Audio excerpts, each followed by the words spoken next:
Hello student, स्वागत है आपका हमारे यूट्यूब चैनल एम एसीवर में। आज हम लेके आए हैं आपके लिए बहुत ही खास वीडियो उन स्टूडेंट्स के लिए है जो इस साल कंपार्टमेंट का एग्जाम देना चाहते हैं या मैथ्स का इम्प्रूवमेंट का एग्जाम देना चाहते हैं। तो उनके लिए ये वीडियो बहुत ही यूजफुल होने वाला है और हम ये बताएंगे कि आपको क्या पढ़ना है, क्योंकि आपके पास टाइम बहुत कम है। आप एक साल पढ़े, फेल हो गए या अच्छा मार्क्स नहीं ला पाए, तो हम आपको सिलेक्टेड पार्ट पढ़ाएंगे और उसमें आपको पास होने का गारंटी देंगे हम कि आप अगर सही से मेरा बात को फॉलो कर ले या हर एक वीडियो को अगर आप देख ले तो आप जरूर इस साल ही आप कंपार्टमेंट का एग्जाम को क्वालिफाई कर सकते हैं, मीन्स आप एग्जाम को निकाल सकते हैं। तो बस आप मेरे साथ बने रहिए और चैनल में नए हैं तो सब्सक्राइब जरूर करिए।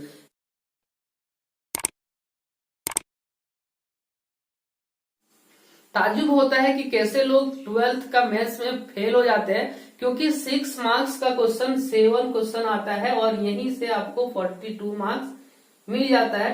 तो अगर इसमें भी पकड़ हो जाए तो स्टूडेंट आराम से पास हो सकता है। और बहुत इजी चैप्टर भी आता है, जैसे पहला मान लीजिए कि मैट्रिक्स से भी 6 मार्क्स का क्वेश्चन पूछा जाता है। तो अगर मैट्रिक्स आप सही से पढ़ ले तो आपका 10 मार्क्स मिल जाएगा। कैसे मिल जाएगा? 6 मार्क्स का एक क्वेश्चन वहां से मिल जाएगा 6 मार्क्स का, और एक क्वेश्चन मिल जाएगा आपका 4 मार्क्स से। अब अगर दूसरा हम ले तो एक प्रोबेबिलिटी का बात अगर हम करें तो प्रोबेबिलिटी भी बहुत ही इजी चैप्टर है, जिससे मार्क्स 6 मार्क्स का क्वेश्चन आता है और 4 मार्क्स का भी क्वेश्चन आता है। मतलब यहाँ से भी 10 मार्क्स का क्वेश्चन आता है। 10 अगर हम देखें तो 20 मार्क्स का क्वेश्चन यहाँ से आ जाएगा।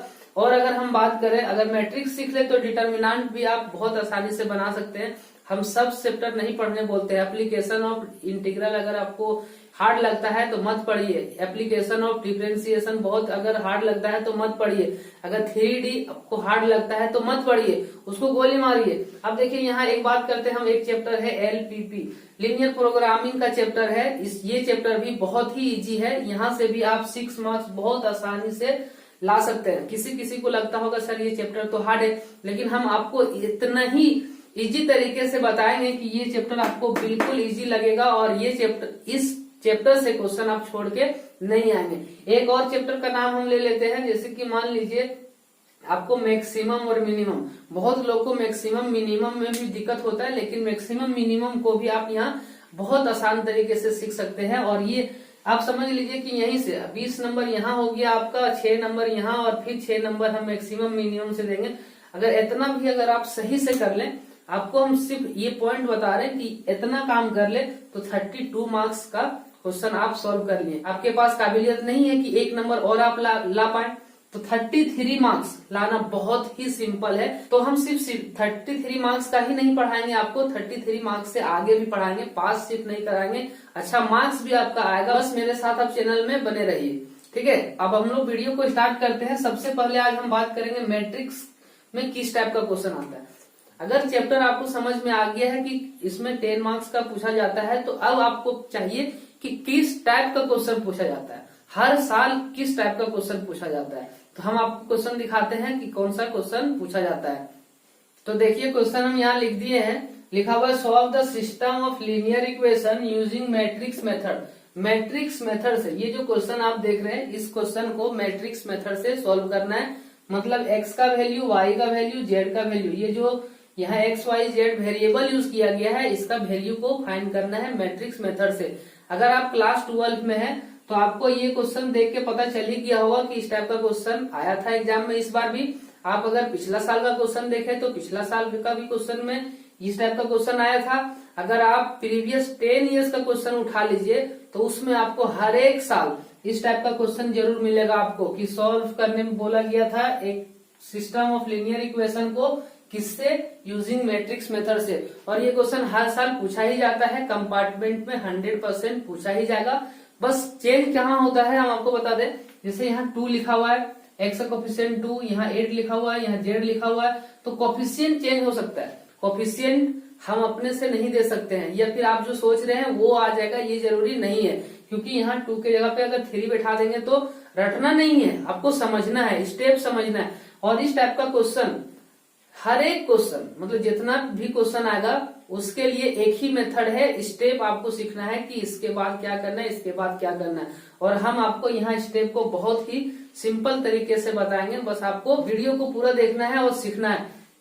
तो इस इक्वेशन को सॉल्व करने के लिए हम लोग के पास एक फॉर्मूला है, या बोल सकते हैं मैट्रिक का इक्वेशन है, जिसका जो इस तरीका से कुछ है कि x equal to A inverse D. तो यहाँ x क्या है, a क्या है, d क्या है, ये चीज आपको समझना पड़ेगा। तो इसी से सब कुछ मिलेगा। तो a मिलेगा तो a इनवर्स कैसे निकालेंगे, तो यहाँ आपको बहुत कुछ सीखने को मिलेगा कि अगर बोल दे क्वेश्चन में कि इसमें a इनवर्स सिर्फ निकालिए, तो a इनवर्स भी निकाल सकते हैं। कैसे निकाला जाता है ये भी आप यहाँ सीखेंगे।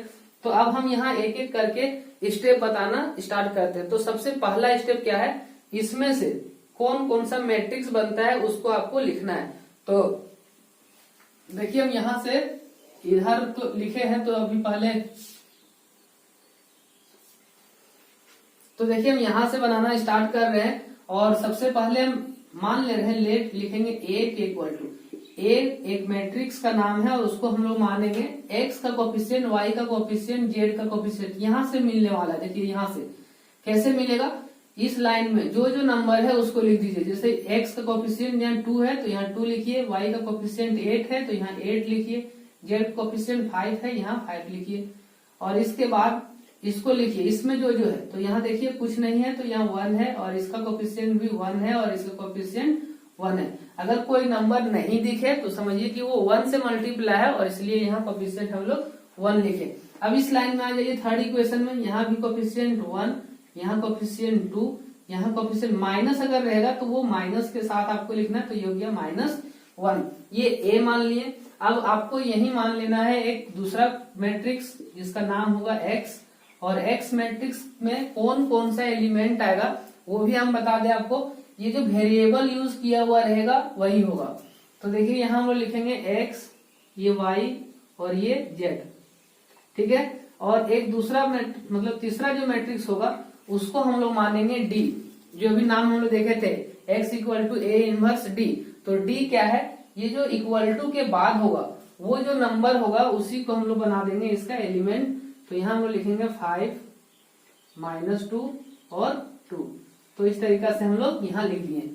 ए का वैल्यू आ गया, एक्स का वैल्यू आ गया और डी का वैल्यू आ गया। अब हम लोग को क्या चाहिए, फॉर्मूला तो हमारे पास क्या है, X equal to A inverse D. तो एक्स का वैल्यू यहाँ मेरे पास, डी का वैल्यू यहाँ। अब ए तो दिया हुआ है लेकिन ए इनवर्स नहीं है, तो ए इनवर्स फाइंड करने का हम लोग कोशिश करेंगे। तो ए इनवर्स कैसे काम करेंगे, कैसे फाइंड करेंगे, ये चीज हम लोग यहाँ सीख लेंगे। तो देखिए अब हम लोग स्टेप बढ़ते हैं, कैसे इसको हम लोग फाइंड करेंगे। तो ए इनवर्स फाइंड करने के लिए फॉर्मूला है, क्या फॉर्मूला है देखिए यहाँ हम लिख देंगे, ए इनवर्स के इक्वल टू होता है एडजॉइंट ऑफ ए और डिवाइडेड बाय मॉडुलस ऑफ ए। तो मॉडुलस ऑफ ए क्या होता है, इसको भी फाइंड करना पड़ेगा, एडजॉइंट ऑफ ए क्या है उसको भी फाइंड करना होगा। तो अब लग रहा है सर ये इजी कहाँ है, इजी इसलिए है क्योंकि 6 मार्क्स का क्वेश्चन है और इसी टाइप का क्वेश्चन आएगा और 100% आएगा, इसलिए इजी है। और आपको सीखना है एक एक स्टेप को। तो सबसे पहले हम यहाँ मॉडुलस ऑफ ए निकालेंगे। तो मॉडुलस ऑफ ए कैसे निकालेंगे आप समझ जाइए मेरे साथ, इस मैट्रिक्स में आइए और इसका वैल्यू निकालिए। तो देखिए वैल्यू कैसे निकालेंगे। तो इसके लिए देखिए हम लोग क्या काम करेंगे, पहले ये 2 लिखिए, यहाँ 2, ठीक है। और 2 लिखने के बाद इसको ढकिए, मतलब 2 जिस लाइन में है उसको ढक दीजिए, ये ढक दिए, और इस लाइन में भी है तो इसको भी ढक दिए। तो आपको क्या दिख रहा है यहाँ 1 1 2 -1। तो आप यहाँ लिखिए 1 1 2 -1, ठीक है। इसके बाद आप माइनस दीजिए, एक बार प्लस होगा फिर माइनस होगा फिर प्लस होगा। तो आप यहाँ 2 लिखे, इसको और इसको ढक दिए थे, जो बचा था एलिमेंट उसको यहाँ लिख दिए। अब हम 8 को ढकेंगे, यहाँ से 8 को ढकेंगे और ये इधर भी ढक देंगे। तो दोनों तरफ जब ढकेंगे तो बचेगा 1 1 1 -1। तो आप यहाँ 8 बाहर लिखिए और 1 1 इसको लिखिए, 1 1 फिर यहाँ 1 यहाँ -1, इस तरीका से। इसके बाद यहाँ फिर प्लस दीजिए और यहाँ +5 है। अब इस लाइन को ढक दीजिए दोनों तरफ से। अब जो जो दिख रहा है जैसे 1 1 फिर यहाँ 1 2, तो यहाँ पहले आप 5 लिखिए और इधर देखिए क्या बच रहा है 1 1 1 2। तो अब ये 1 1 1 2, ठीक है। ये लिख लीजिए। इसके बाद आप क्या करिए, देखिए यहाँ से यहाँ क्या बचेगा, कैसे हम लोग बनाते हैं इसको, 2 इधर क्रॉस मल्टीप्लाई करते हैं ये दोनों को तो -1 होगा, और इधर भी मल्टीप्लाई करते हैं तो 2 होगा, और एक बीच में साइन लगाते हैं माइनस का, तो ये माइनस भी साइन लगा दिए। फिर यहाँ -8 लिखेंगे, और यहाँ देखिए क्या करेंगे, -1 को 1 से मल्टीप्लाई करेंगे, -1 होगा, 1 को 1 से मल्टीप्लाई करेंगे 1 होगा, और एक माइनस भी देंगे बीच में। अब इसके बाद यहाँ आ जाइए, +5, 2 और 1 को मल्टीप्लाई करिए 2 होगा, 1 और 1 को मल्टीप्लाई करिए 1 होगा, और एक माइनस भी होगा। ठीक है, इसके बाद आप देखिए क्या करना है, यहाँ लिखना है 2, ये दोनों को सब एड या सब्ट्रैक्ट कर देना है, जो साइन रहे उसके हिसाब से काम कर देना है। तो यहाँ -1, यहाँ -2, तो ये हो गया -3। आप चाहे तो अगर 12th में आ गए हैं और अगर आप चाहे डायरेक्ट काम करना तो काम कर सकते हैं। कैसे, देखिए हम यहाँ दिखाते हैं, ये -1, -2, -3 और -3 को 2 से मल्टीप्लाई करेंगे तो -6 हो जाएगा। अभी देखिए -1 और यहाँ भी -1, तो ये हो गया -2, और ये दोनों मिलके -2 और 8 से मल्टीप्लाई हो जाएगा तो +16 हो जाएगा। और यहाँ देखिए कितना लिखा हुआ, ये है कितना है, यहाँ 2 में 1 चल जाएगा तो 1 बचेगा, 1 में ये 5 मल्टीप्लाई करेंगे तो यहाँ +5 हो जाएगा। अब देखिए यहाँ बचता क्या है, माइनस में 6 है और इधर 21 हुआ, जोड़ने से ये 21 हुआ, इसका मतलब बचा 15। तो अब जो 15 बचा तो आप एक बार लिख सकते हैं कि जो a का मॉड्यूलस आया वो क्या है, नॉन जीरो है, ये इज नॉन जीरो। ठीक है, और नॉन जीरो होगा तभी बन पाएगा, अगर नॉन जीरो नहीं आएगा तो उसका सॉल्यूशन ही नहीं होगा। तो a का मॉड्यूलस जो है वो नॉन जीरो हुआ, इसलिए आगे हम लोग काम कर सकते हैं। ठीक है, तो यहाँ तक आपको समझ में आ गया होगा, ऐसा हम भी उम्मीद करते हैं। एक बार फिर से आपको बता देते हैं कि क्या क्या काम करना है, और ऐसा ही आपको स्टेप याद रखना है। जो इक्वेशन दिया हुआ रहेगा उससे एक मैट्रिक्स बनाना है, a और x और t। a कैसे बनाना है, x का कोफिशिएंट, y का कोफिशिएंट, z का कोफिशिएंट लिख के। x कैसे बनाना है, जो वेरिएबल इसमें यूज किया जाएगा जैसे x y z, तो x y z से। d कैसे बनाना है, जो इसमें कांस्टेंट टर्म होगा, कांस्टेंट टर्म मतलब जिसमें x y z नहीं रहेगा। अच्छा, एक चीज और आपको बता दे कि यहाँ हो सकता है कि ऐसे रहे 2x + 5z, तो इसका मतलब y वाला टर्म अगर नहीं रहे किसी भी इक्वेशन में तो आप समझिएगा वहां की 0y है और वहां 0 हो जाएगा। लेकिन यहाँ 8 है इसलिए हम 8y लिखे हैं। तो ये a और x और d समझ में आ गया। आपको लाना है क्या, x = a इनवर्स d। तो a इनवर्स के लिए हम लोग काम करना चालू किए, उसमें से सबसे पहले मॉड्यूलस ऑफ a निकाले। ये 0 नहीं आना चाहिए, 0 अगर आ जाएगा तो नहीं बनेगा। अब आगे का काम क्या होगा, अब हम लोग निकालना चाहेंगे एडजेंट ऑफ a।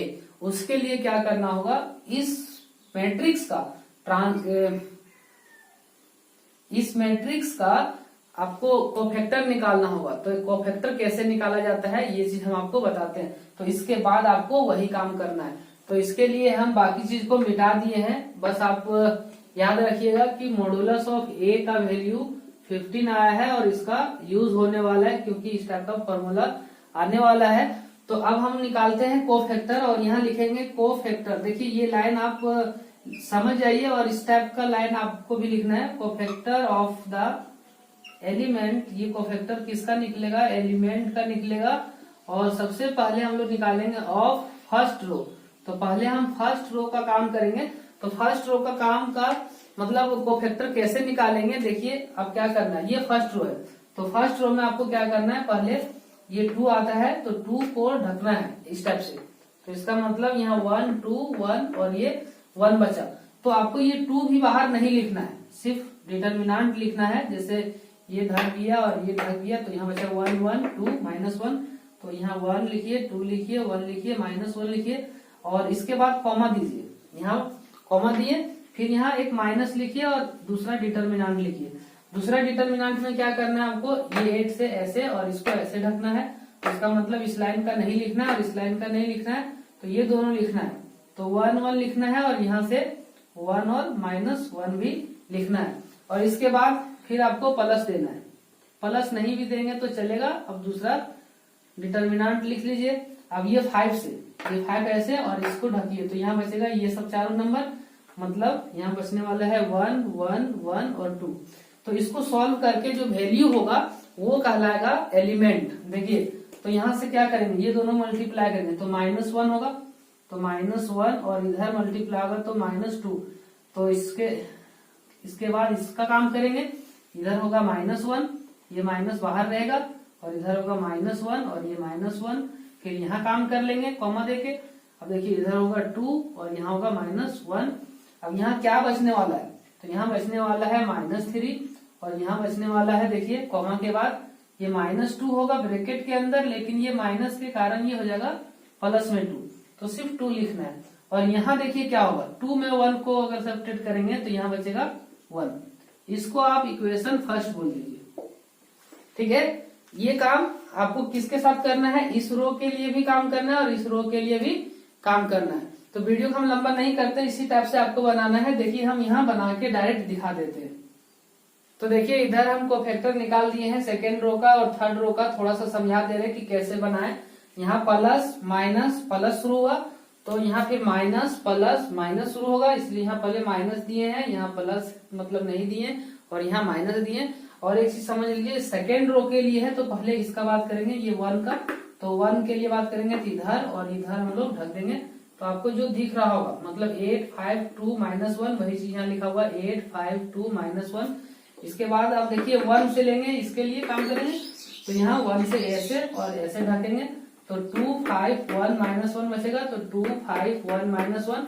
और इसी तरीका से यहाँ जब सॉल्व किए तो इसके लिए 18 आया और इससे सॉल्व किए 7 आया, यहाँ से 4 आया, तो इसको इक्वेशन 2 मान लिए, सेकेंड इक्वेशन। और यहाँ से हम सॉल्व किए उसी तरीका से, यहाँ देखिए लास्ट में माइनस है, फिर यहाँ प्लस माइनस प्लस से शुरू हुआ और ये इस तरीका से आपके पास 3 इक्वेशन आ गया। फिर से समझा रहे, समझिए, ये a निकाल लिए, x था, d निकाल लिए, उसके बाद मॉडुलस निकाले, मॉडुलस निकालने के बाद कोफैक्टर करना है। हर एक क्वेश्चन में ऐसे ही काम करना है। तो ये कोफैक्टर निकल गया। अब कोफैक्टर का जो एलिमेंट है उससे एक नया मैट्रिक्स बनेगा और उस मैट्रिक्स का नाम होगा B। तो यहाँ हम एक मैट्रिक्स लिखेंगे B, जिसमें कौन कौन सा एलिमेंट होगा, -3 2 1 18 7 4। तो देखिए इसको हम लोग कैसे लिखते हैं। B हो गया B। अब B को लिखे क्यों, क्योंकि इसका हम ट्रांसपोज करेंगे और ट्रांसपोज करके इसका ट्रांसपोज करके हम एडजॉइंट ऑफ A निकालना चाह रहे हैं। तो ट्रांसपोज कैसे होता है, देखिए B का डैश या B का पावर T जैसा लिखते हैं हम लोग T। तो उसको में क्या काम करते हैं, तो ये जो रो दिख रहा है उसको कॉलम बना देते हैं और कॉलम को रो बना देते हैं। तो ये जो रो है मतलब -3 2 1 जो रो में था उसको कॉलम में लिख दिए। अब देखिए 18 -7 और 4 जो रो में था उसको सेकंड कॉलम बना दिए। थर्ड रो में 3 3 -6 है तो इसको हम लोग थर्ड कॉलम बना दिए। और इस तरीका से B डैश आया और B डैश को ही हम लोग बोलते हैं एडजॉइंट ऑफ A और इसको हम लोग एडजॉइंट ऑफ A बोल देंगे। अब एडजॉइंट ऑफ A क्यों निकालें, अब ये बात हम आपको बताते हैं, क्योंकि हमको A इनवर्स निकालना था। तो A इनवर्स निकालने के लिए एडजॉइंट ऑफ A को मॉडुलस ऑफ A से डिवाइड करना है। तो हम एडजॉइंट ऑफ A निकाल लिए और उसको हम लोग डिवाइड कर देंगे मॉडुलस ऑफ A से। तो यही हम आपको बना के दिखा रहे हैं कि कैसे लिखेंगे हम लोग A इनवर्स। तो A इनवर्स इक्वल टू लिखेंगे हम एडजॉइंट ऑफ A। तो एडजॉइंट ऑफ A का वैल्यू ये आया, इसको हम लोग पहले लिख लेते हैं। तो -3, फिर यहाँ 18, फिर 3, यहाँ देखिए 3, इधर से हम लिखना स्टार्ट कर दिए 7, यहाँ है 2, यहाँ नीचे 1, ये 4, ये -6, ये हो गया एडजॉइंट ऑफ A। अब ध्यान दीजिए इसके नीचे हमको लिखना चाहिए modulus of A। Modulus of A का वैल्यू है 15। इसका मतलब यहाँ हम लोग बाय देके डिवाइडेड बाय मतलब बट्टा देके हम लोग लिखना चाहिए 15। तो इसको हम क्या करेंगे, यहाँ ऐसे लिख देंगे 1/15। तो ये इसी का मतलब हुआ कि इसके नीचे 15 है।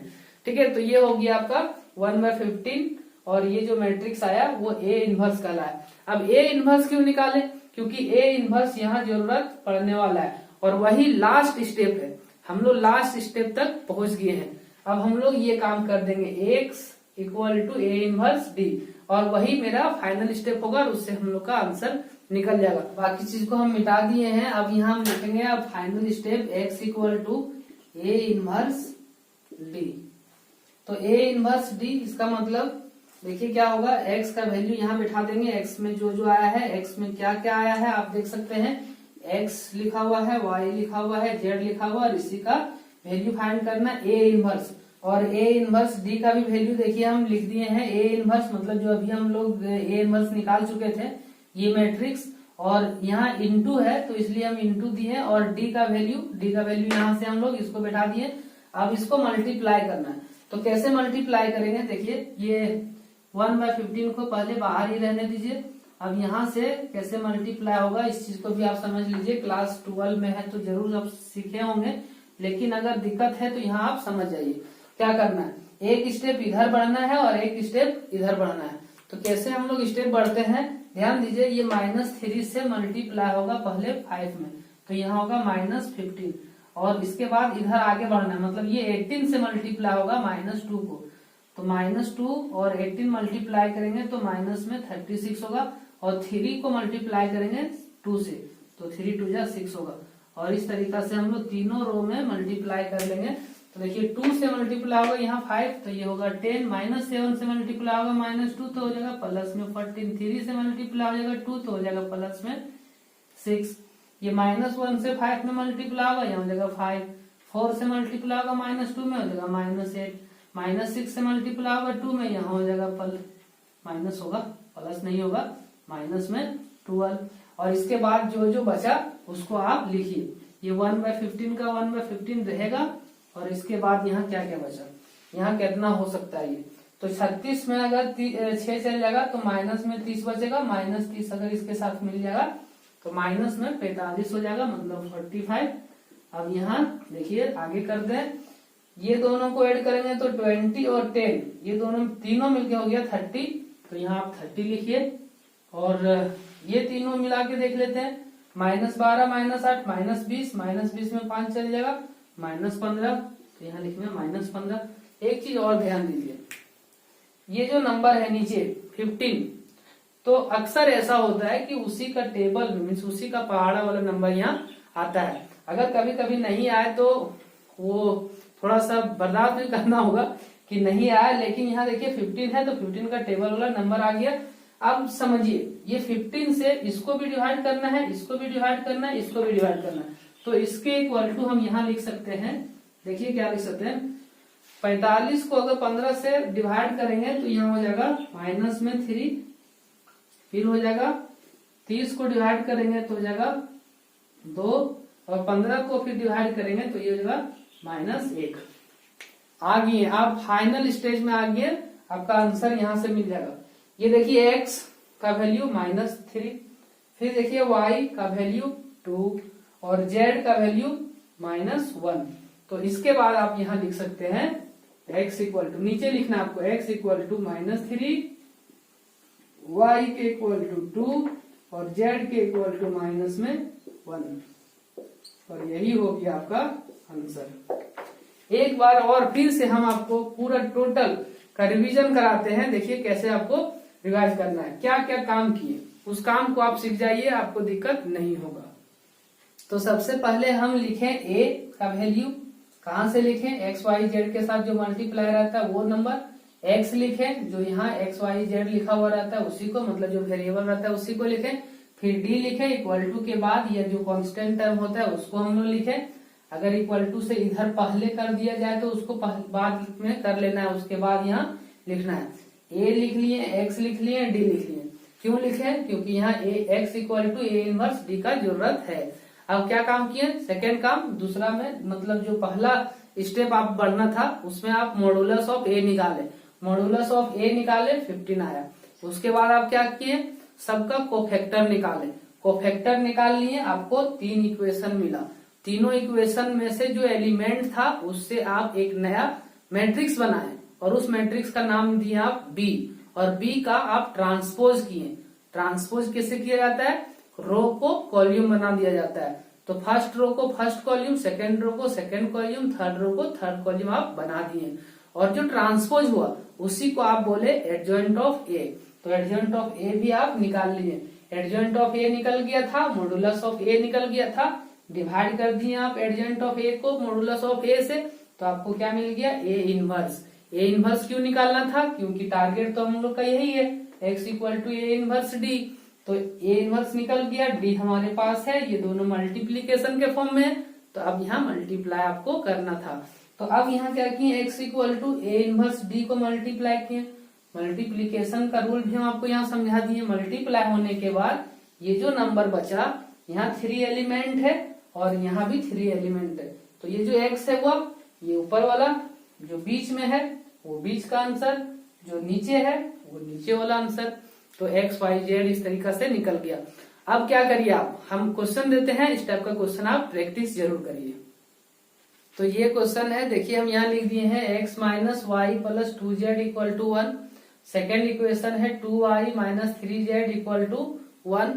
तो यहाँ x का वैल्यू नहीं दिया हुआ है, तो आपको क्या करना है, x के प्लेस में 0 बैठाना है, मतलब यहाँ 0 होगा, फिर यहाँ 2 होगा और यहाँ फिर -3 होगा। इस तरीका से देखिए यहाँ पहले 2 दे दिया हुआ इक्वल में, तो इसको d वाला में जाएगा ये, तो x का वैल्यू यहाँ 3, मतलब यहाँ बैठाना है 3, फिर यहाँ -2 और फिर यहाँ 4 बैठाना। इस टाइप का क्वेश्चन सॉल्व करिए। ये क्वेश्चन इसी बार आप लोग का एग्जाम में आया था, वही क्वेश्चन है। तो देखिए इससे मिलता जुलता क्वेश्चन है या नहीं है, और इसी टाइप का क्वेश्चन आएगा। आपको कुछ नहीं करना है, आपको जो स्टेप बताए हम उस स्टेप को फॉलो करिए और इस टाइप का कम से कम 5 क्वेश्चन आप बना लीजिए, और 5 क्वेश्चन बनाइए और तरीका सीख जाइए। क्वेश्चन को रटिए नहीं, तरीका सीख जाइए, उस तरीका से आप मैट्रिक्स का क्वेश्चन आराम से बना पाएंगे। मेरा आशीर्वाद आप लोगों के साथ है।